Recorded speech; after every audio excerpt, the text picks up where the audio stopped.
the question. What is your best piece of advice for a youth who is feeling lost and struggling to find their true identity and path in life? Sa Tagalog, ano ang iyong pinakamagandang payo sa isang kabataan na nakakaramdam ng kawalan ng direksyon at nahihirapang mahanap ang kanilang tunay na pagkatao at landas sa buhay? Your 60 seconds starts now. For those young LGBTQIA+ members who still finding their voice, who are afraid to come out of their cabinet, let me say this. There is nothing wrong for being who you are. Your existence is not a mistake, and your worth as a person does not depend on other people's approval. I am here as a person, and I am here as an adult, and I will be your Latin phrase, lux in tenebris, which means light in the darkness. I will definitely serve as a candle for those LGBT people who's feeling lost in the dark. Magandang gabi. Your proudest contribution or help to your family that shows your love and responsibility as a child. Sa Tagalog, ano ang iyong ipinagmamalaking kontribusyon o tulong sa iyong pamilya na nagpapakita ng iyong pagmamahal at responsibilidad bilang isang anak? Your 60 seconds starts now.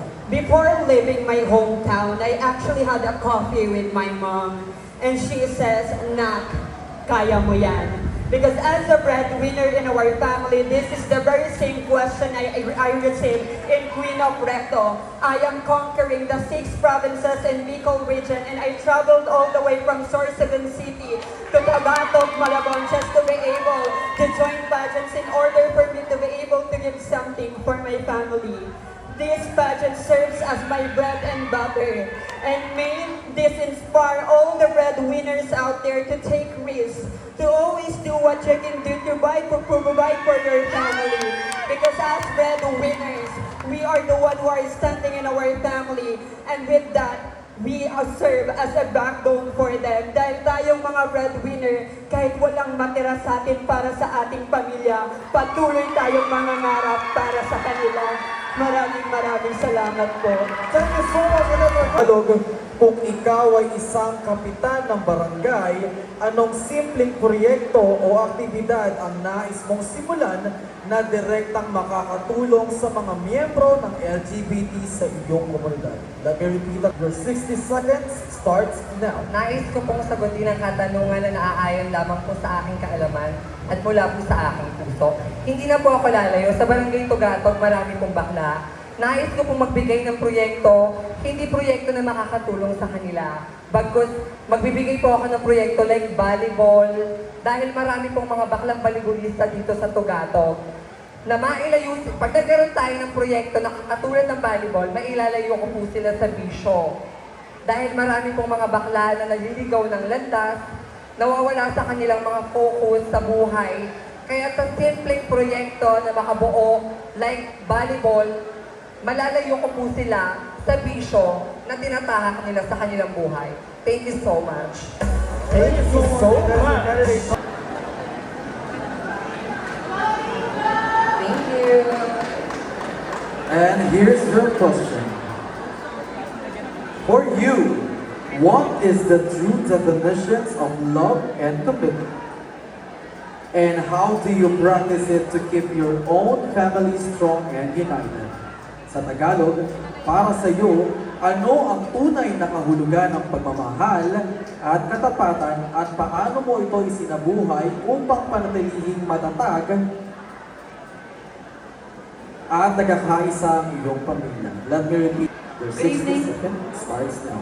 Good evening, people of Tagatog. I think every one of us has a container, and it is our heart. And it contains a potent medium, which is love. And family is the smallest unit of our community. And I think that there's only one way that I could define love, and that would be sacrifice. Para sa akin, ang pagmamahal ay isang sakripisyo. Standing in front of you is the breadwinner of my family, and I am doing everything to give back for my family and to give back to all the sacrifices that they did for me. Because God's greatest gift to all of the humanity is love. That's why I'm doing everything that I can to share it to every members of my family, from my brother up to my father. At sabi nga ni Miriam Defensor Santiago, kung wala ka nang may sagot sa pinakamahirap na tanong, magmahal ka. Dahil kailanman, hindi naging mali ang magmahal. Maraming salamat po. Thank you so much, Rosa. Kung papipiliin ka ng isang tao sa iyong buhay na nagsisilbing tunay na ehemplo, sino ito at bakit? Kung papipiliin po ako ng isang ehemplo, para sa akin po, ito ang aking ina. Dahil siya po ang nagsilang sa aking mundong ibabaw na ito. Siya ang nagluwal at nagbigay ng isip sa akin. Siya ang nagpaguyod at nagpatibay ng aking loob. Lalo na ngayon, sa mga oras na to, sa aking pagtungtong ng entablado, siya ang pinaghuhugutan ko ng lakas ng loob. Siya ang isang ehemplo na aking pinagkukuhanan ng lakas ng loob. Dahil ang aking ina, siya ang haligi, siya ang magiging ilaw sa aking buhay. Yun lamang po at maraming salamat.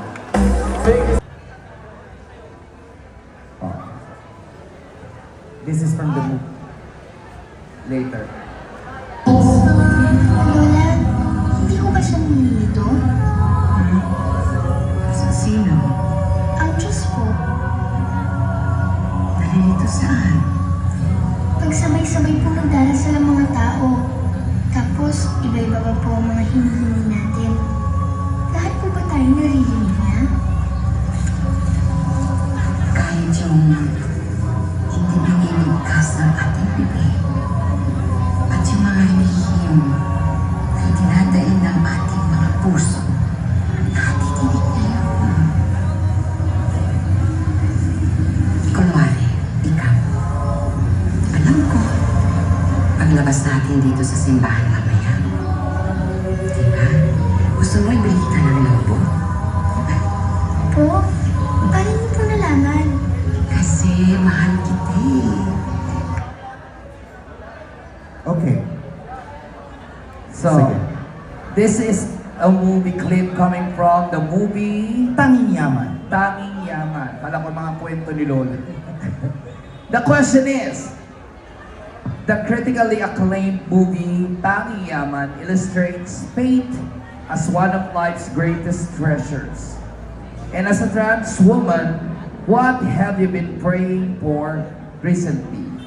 Again, that critically acclaimed movie, Tanging Yaman, illustrates faith as one of life's greatest treasures. And as a trans woman, what have you been praying for recently? Thank you so much. Good morning, ladies and gentlemen. Good morning, judges. Tanging Yaman. I know most of those who were born in the 80s or 90s are quite familiar with this movie. Because this movie actually has given us so many lessons in life. And what we have watched earlier is just a very small clip of that movie, Tanging Yaman. But it signifies so many messages towards us. You know, I've always been asking myself too, if God is really listening to our prayers, isn't He confused? Isn't He worried? Because millions of people are praying to God every second. We all have different prayers. Some of us, prayers for ourselves. Many of us, prayers for our families and loved ones. And most of us, prayers for our community and our nation. Now, if I am going to answer that question, I've always had 3 prayers in my life. Those prayers are first for myself, for my family, and for my community. I always pray to God to continuously guide me, continuously protect me, and God continuously give me the strength to step on the stage, give a message, and inspire people. Because not everybody knows, I've been doing this for 10 years already.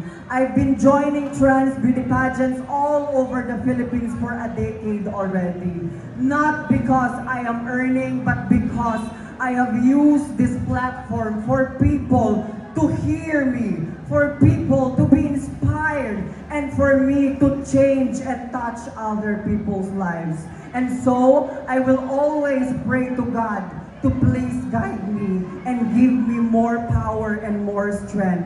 Because God, whether I win or not, I will continue to step on the stage. I already experienced the feeling of victory. I already experienced the feeling of defeat. But I never gave up. Because what I am doing here is not just for myself, but for the people who are listening right now. My next prayer is for my family. A few months ago, my mother was diagnosed of a third stage or stage 3 lung cancer. I've always prayed for my family because if it is not my family who supported me, if it is not my family who strengthens me, I will never be here. So I pray to God to continuously protect my family and continuously guide my family. And you know, lastly, I know that my prayers won't be always for myself and for my family, but for the entire country of the Philippines. I have always been active politically. I have always been a voice of those who are unheard. And seeing the current situation of our country saddens me. Seeing the current situation of our country frustrates my feeling. That is why I always include all of you to my prayers. Because I know that whatever it is that is happening in our country, God is allowing it to happen because this will serve as a challenge for us to surpass, and this will serve as a lesson for us. It saddens me dahil nanggaling po ako sa mahirap na pamilya. Lumaki po ako sa probinsya ng Pangasinan at pinalaki ako ng nanay at tatay kong magsasaka. At nagagalit ako dahil nakikita ko ang ating bansa na pahirap ng pahirap. Nagagalit ako dahil nakikita ko na pinamumunuan tayo ng mga leader na walang ginawa kundi pagnakawan at lokohin tayo. Kaya naman, samahan ninyo ako. Ang dasal na ito ay hindi lang para sa akin. Naniniwala ako na ang Diyos mas pakikinggan tayo kung lahat tayo sabay-sabay, kung lahat tayo taimtim na lalapit sa Kanya at magdarasal. Because our country, the Philippines, does not need corrupt leaders, but our country needs our prayers. Because with prayers, nothing is impossible. And together, if this 120 million Filipinos will pray together, God will hear us and God will do something.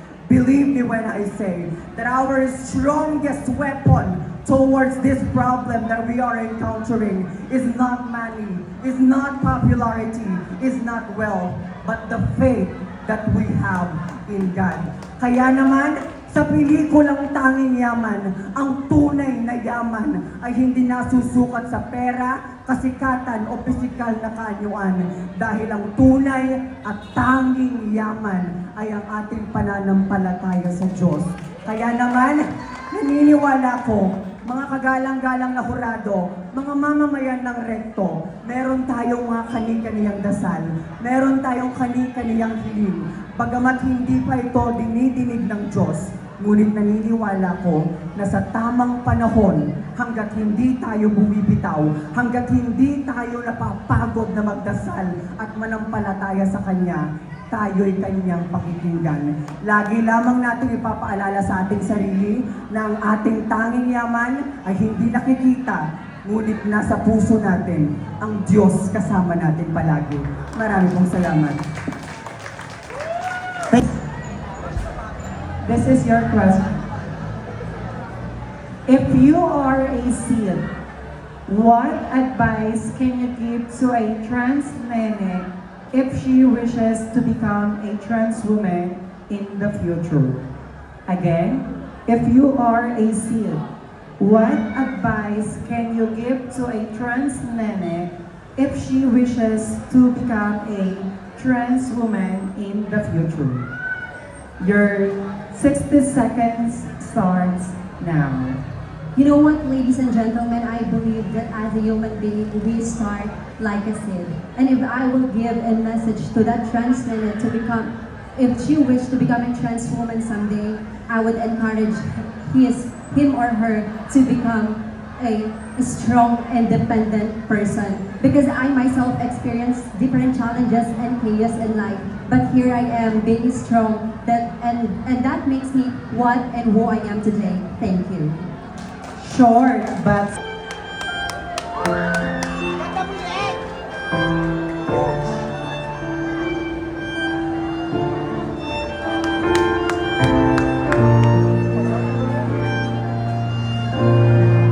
thank you, candidate number 9.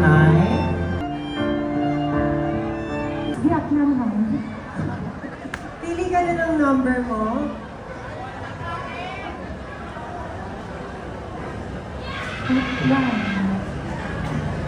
Question number 1. This is your question.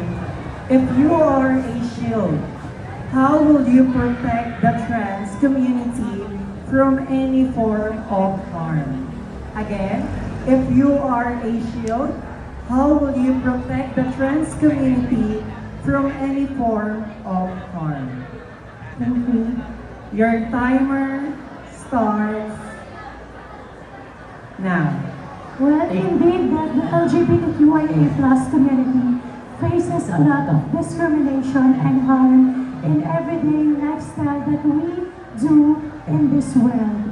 But if I will be a shield, I will use my voice. Some people find it funny, some people find it strange, some people find it cute, some says that it sounds dwarf, Mickey Mouse, or whatsoever. But I will use this voice so that I can amplify the voices of the trans community, so that I can actually say to all the people that we deserve respect, not to be discriminated in this way.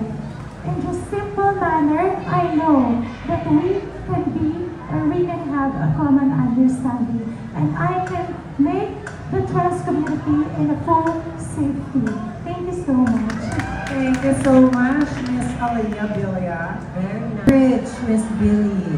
How will you connect the trans community to those who are identified as homophobic? Once again, if you were a bridge, how will you connect the trans community to those who are identified as homophobic? Your 60 seconds starts now.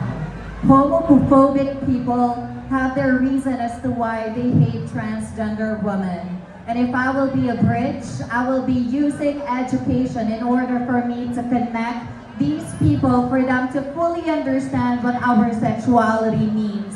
It is very important that they know where we are coming from, what we are going through, in order for us to get fully accepted. It's because if they are well aware of these challenges that we encounter in our daily life, they will not just feel our struggle, they will understand us and they will accept us. And I hope that if we have people who are homophobic right now, you have seen 26 beautiful ladies. You have seen beautiful, talented contestants. And I hope that seeing that beauty would allow you to give that acceptance to us. Thank you and good evening. Wow! Just right on time! Ito sa Ethel Eloxo Dental Clinic San Andres Branch. Kaya kung gusto niyo rin maging best man all the way, visit na po. Katabi lang po siya ng Posh and Coco by Honey. Oh, di ba? Host/promote. I picked number 14. Okay, Yaniel, this is your question. If you were a dream, would you want to look into your future and why? If you were a dream, would you want to look into your future and why? You have 60 seconds to finish your answer, and your timer starts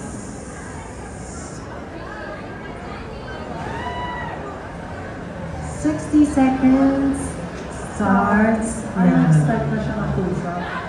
You're 54. You're getting it. Ulit. Take 2. Your 60 seconds starts now. If I were a dream, I don't want to look into my future, for I believe in the power of my faith, the power of God, because He is the Almighty God and the Supreme Being. All of us here are questioning our present times and thinking about our future. But come to think of it, if we have our faith in God, if we keep God as the center of our being, then all things will come into places. I don't want to see that I will win Miss Recto tonight, but I want to have that faith in God that He will guide me in order for me to get the crown tonight and to be called as the Supreme Being who will give me the guidance, the wisdom to get the crown tonight. Thank you so much. Manifest. Wow. Very obvious. I nahirapan. Yes. How much is that? 3,000 US. Wow, grabe. Ganyan pala yung tsura ng 3,000 US. Nangungutin mo. Okay, pumili ka na ng number mo. I pick number 13. 13. Go back. Okay, if you were a mirror, what will you tell a younger you about your life as a trans woman? Again, if you were a mirror, what will you tell a younger you about your life as a trans woman? Your 60 seconds starts now. Thank you so much. Bukas pa daw yun. Your 60 seconds starts now. Thank you so much for the question. You know, living as a transgender woman, it's very hard. We are being looked as fiasco in our society. However, if I will become a mirror, what one word that I will tell to my younger self is that be proud of what you have become right now. I am facing lots of people who once doubted me, even if it's hard, because of your scrutinizing eyes. I was once reprimanded because of how I look like and what my skin color is. But I get myself vindicated from it because I believe in myself. Like all those people who are doubted themselves, I suggest to believe yourself because self-belief rewrites the narrative of your life, where impossible faith and narrative of possible takes the center stage. Good evening and thank you so much. Thank you so much. Kung siya, how are you? Marami siyang sasabihin. Tingnan mo. Try. How are you? I am feeling fantastic. Eme. Okay. Pero sa iba yan, chilling ang classic. You know, because that is one thing that we should always possess when we're on the stage. It is to impress the people. Sa mga taong nanonood, magkakaibigan po talaga sila lahat. Ganito lang po sila mag-ansyahan on stage. Pick your number. I would like to choose number 15. Okay, ML Venus, I will read your question twice. If you were a telephone, who would you want to speak with, and what will you tell or ask that person? If you were a telephone, who would you want to speak with, and what will you tell or ask that person? Your 60 seconds starts now. Let's go on what is happening in our country right now. If I am a telephone, I would like to have the moment to speak with all of our lawmakers, from the House of Representatives down to the House of the Senate, because this is the high time for them to listen to each and every single Filipino citizen. Matagal na tayong niloloko ng ating gobyerno. Kaya naman, gamitin natin ang ating mga boses upang tayo ay kanilang marinig, tayo ay kanilang maramdaman, at nang makita nila na wala silang ginagawa at lalong naghihirap ang ating bansa. And so, if given a chance, it would be a very little moment to be a telephone, but I would seize that moment and allow me to be heard by these people who should be working for the Philippines. Good evening. Pero, ikaw natin ang inaabangan. Love it.